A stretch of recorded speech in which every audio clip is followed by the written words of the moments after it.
दोस्तों, मैं आपका दोस्त एडवोकेट सरोज सिंह।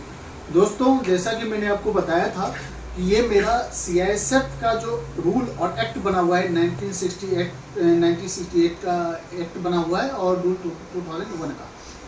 इसी तरह BSF पार्लियामेंट्री के जितने भी जवान हैं, CISF, CRPF, ITBP, सबका मैंने बताया था कि जो भी एक्ट हैं उनके बने हुए या रूल हैं, उनको मैं एक एक सेक्शन और एक एक रूल का मैं आपको कॉन्सेप्ट समझा दूंगा, लीगल कॉन्सेप्ट, सो दैट आपको समझ में आए कि भैया इसमें क्या लीगलिटी है और उसको आप कैसे रिलीफ ले सकते हैं, कैसा, क्योंकि लॉ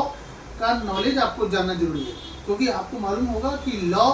एक ऐसा चीज़ है ना जिसको हर एक फोर्स मेंबर को तो जानना ही चाहिए, इवन आम आदमी को भी जानना चाहिए, उससे रिलेटेड जो लॉ है। इसीलिए मैंने पिछले 2 बार से, वैसे बहुत सारा जजमेंट जो पार्लियामेंट्री कोर्ट्स पे आते हैं उसको मैं बार बार, जैसे जैसे इंपॉर्टेंट जजमेंट, लैंडमार्क जजमेंट होता है उसको मैं बार बार बताते रहता हूँ। लेकिन अब है कि CISF का एक्ट का मैं अभी सीरीज चालू कर रहा हूँ, उसके बाद फिर CRPF का हर एक सेक्शन रूल का होगा, फिर ITBP का होगा, फिर BSF का होगा, और आर्म फोर्स का लिए भी जो भी एक्ट बने हुए हैं उनको मैं एक एक सेक्शन का कॉन्सेप्ट समझा दूंगा। पिछले 2 वीडियो में CISF का मैंने पार्ट 1 पार्ट 2 एक्ट रूल पे जो बनी हुई वीडियो पार्ट 1 पार्ट 2 है, उस वीडियो को प्लीज देख लीजिएगा, जिसमें मैंने आपको एक्ट और रूल के बारे में डिफरेंसेस बताए थे। उसके बाद फिर मैंने आपको मेजर पनिशमेंट के बारे में बताया था।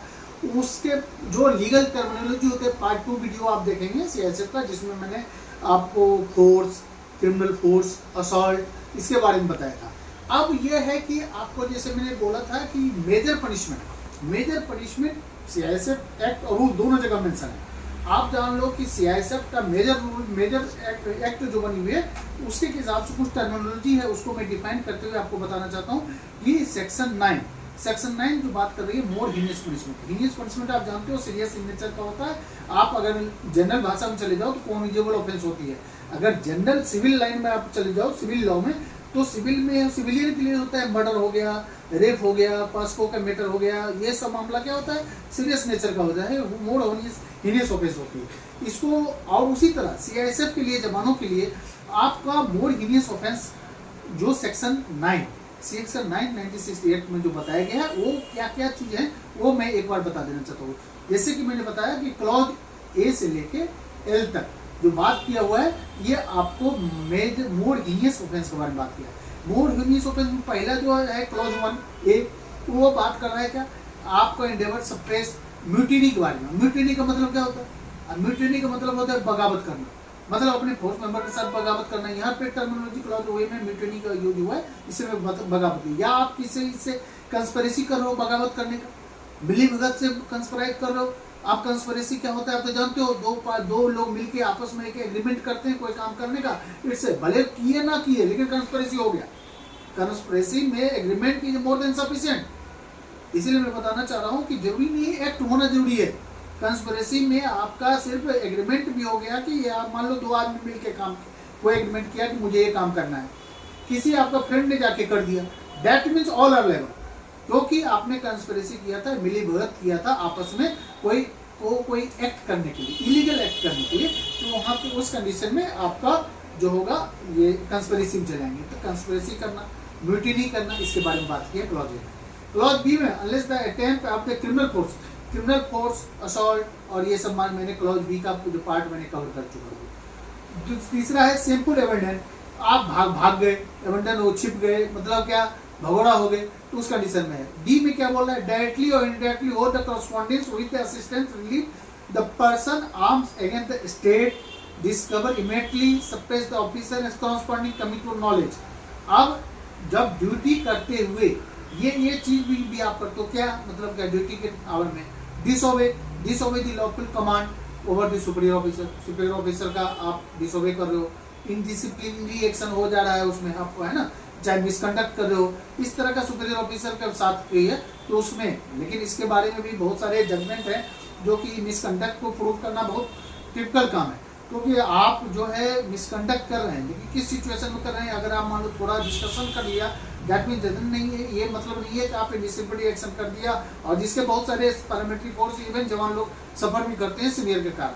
तो ये बात मैं बाद में एक्सप्लेन करूंगा इसके बारे में। दूसरा है डिजर्टर टू फोर्स, आप भगोड़ा हो गए, डिजर्ट हो गए। डिजर्टर मतलब क्या, भगोड़ा हो जाना। भगोड़ा हो जाना जैसे आप क्रिमिनल लॉ में पढ़ते हो क्रिमिनल लॉ में क्या होता है, एब्सकॉन्डिंग 82 का प्रोसीडिंग होता है, सीआरपीसी में आप जाते थे, अब नया लॉ आ गया है सीआर बीएनएसएस में सेक्शन 84 इसी बारे में बात करता है,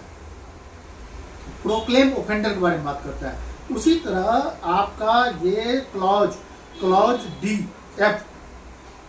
सीआईएसएफ एक्ट का क्लॉज एफ बात करता है डेजर्टर के बारे में, भगोड़ा के बारे में। और आपको कम्युनिकेशन नहीं किया, आप डिपार्टमेंट को कोई बताया नहीं और आपने ओएसएल हो गए और लंबे टाइम से चल रहे ओएसएल, डिपार्टमेंट ने अपना प्रोसीडिंग चालू कर दिया है, आप पे अरेस्ट वारंट निकाल दिए हैं, फिर आगे का प्रोसीडिंग वो चालू कर दिया, वन साइडेड पनिशमेंट भी देके काम को मतलब आपको डिसमिसल या जो भी रिमूवल जो करना है कर देंगे, तो डेजर्टर का केस ये हो जाता है। दूसरी बात, being the sentry sleep on the post and quit it without daily regularly relief or without leave, आप पोस्ट पे जिस पोस्ट पे ड्यूटी कर रहे हो वहां पे आप सोए जा रहे हो,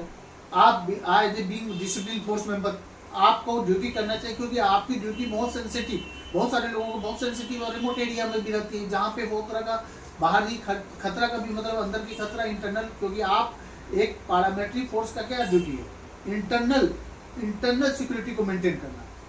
देश के अंदर की सिक्योरिटी को, मान लो कोई टेररिस्ट अटैक हो गया, लेकिन अभी आप मान लो आर्म फोर्स का क्या काम है, बाहर के अटैक को, बाहर का जो हमला होता है उसको रोकना, तो आपका इंटरनल सिक्योरिटी को मेंटेन करना आपका लॉ एंड ड्यूटी है, उस चीज में आप लापरवाही करो तो उस कंडीशन में आपके क्लॉज जी के अंदर आ जाएगा। H, leave corresponding officer at the post and party search of the plunder मतलब क्या, आपका डाका डाल दिया, कुछ ऐसा काम कर दिया, तो उस कंडीशन में मतलब थेफ्ट से भी बड़ा ऑफेंस हो गया ना, एग्रेवेटेड फॉर्म हो गया प्लंडर करना,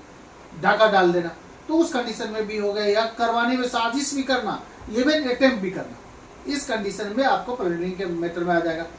उसके बाद leave of the commanding officer post party go and search and plunder की बात किया है। दूसरी बात, आई क्लॉज में क्विट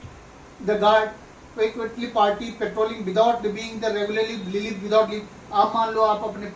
पेट्रोलिंग का ड्यूटी प्रॉपर नहीं कर रहे हो, लीव कर रहे हो, तो इस कंडीशन में आप पे ये आपका मेजर मोर हिनिस ऑफेंस का भी आप पे लग सकता है। उसके बाद use criminal force commitment assault, ये मैंने बताया था क्लॉज जे में, क्योंकि मैंने ये टर्मिनोलॉजी ऑलरेडी आपको एक्सप्लेन कर दिया। से आप इंटेंशनली कॉज और spread false alarm in action और कैंप और गैसेस क्वार्टर, आप मान लो कोई तरह का इस तरह से आप एक्टिविटी कर रहे हो, सायरन बजा दिया, कोई इस तरह का एक्ट कर दिया जिसके कारण भी जो कि पैरामिलिट्री फोर्स की इंटीग्रिटी और उसके काम पे इम्पैक्ट डाल रहा है, तो उसको लिए भी आप मेजर मोर हीनियस पनिशमेंट में आ जाओगे। उसके बाद आप क्लॉज देखेंगे